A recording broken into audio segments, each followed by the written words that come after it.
James is a mixed traffic engine. He can pull both freight cars and coaches. He's proud of his smart red paint, and so is his driver. Everyone says you brighten up their day, James. One morning, James whistled loudly at the other engines. Look at me. I am the smartest, most useful engine on the line. Rubbish, replied Thomas. We're all useful. Sir Topham Hatt says so, and he's head of the whole railway. You know what, James? Added Percy. What? Replied James. You're getting all puffed up. James huffed away.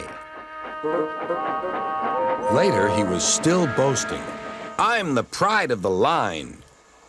I saw you pulling freight cars, snorted Gordon. You're only a goods engine. I pull coaches, too.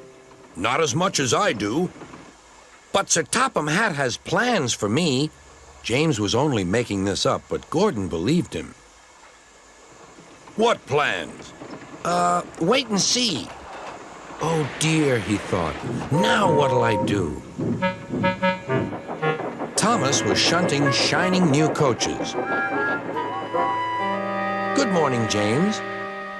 Are those coaches for me? Asked James hopefully. No, these are for Gordon's Express. I'll fetch your freight cars next. But James was going to play a trick on the other engines.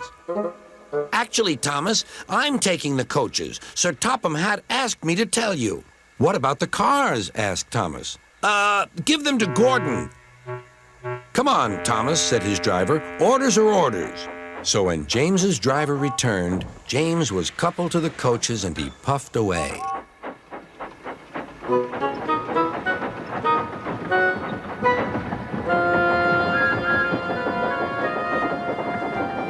Thomas returned with the freight cars, and a few minutes later, Gordon arrived. Where's the express?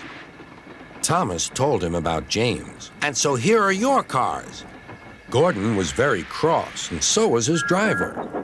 Wait till Sir Topham Hatt hears about this. Meanwhile, James was enjoying himself enormously.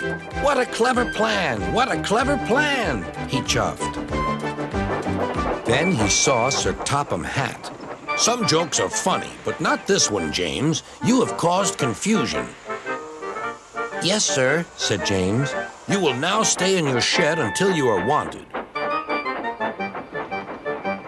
The other engines teased James. I wonder who'll be pulling the express today, said Gordon. I expect it'll be you, replied Henry. James is stuck in the shed for being silly. James felt sad. Next morning, he went back to work. Hello, whistled Thomas. Good to see you out and about again. I'm sorry I tricked you, said James. Are these my cars? Yes, replied Thomas kindly. They are pleased to have you back. James set off to the harbor with his train of freight cars. He bustled about all day, pushing and pulling them into place.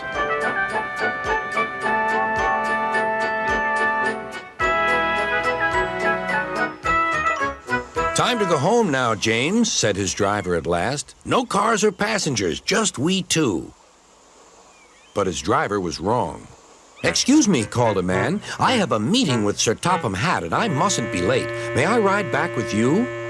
Of course, replied James's driver. Then he whispered to James, This gentleman is a railway inspector. James was most impressed.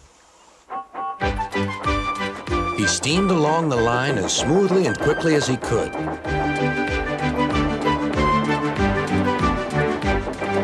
Sir Topham Hatt was waiting on the platform, and the railway inspector greeted him warmly. This clever engine gave me a splendid ride. You must be proud of him. Yes, indeed. Once again, you are a really useful engine.